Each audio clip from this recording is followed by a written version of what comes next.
I-message yakho yokugcina ofisa ukuyidlulisela kubantu ngalesikhathi samawulidi bedila nazo zonke izinto ezithinta i-mental health ngathini i-message yakho? I-message yami ke ngizoba mfishane la.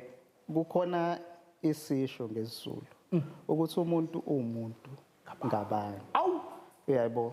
So ngicela ukuthi ke emakhaya nihlale nemndeni yenu, nihlale nabangani benu. Uyabo.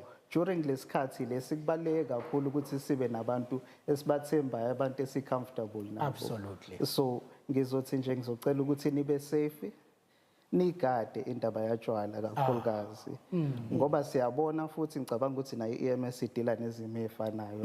Yabo ingozi zeimoto edalwa ukuthi umuntu usuke sethintile ibhodlela wase wa driver futhi. Yabo.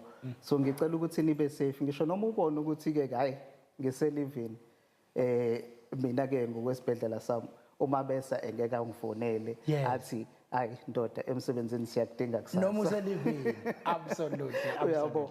So ngenxa zalokho ngizobona kuyisikhathi sokuthi ngiphuze phuzana emakhaya bakithi. ngicela nje ukuthi ninga drive. Bakithi no.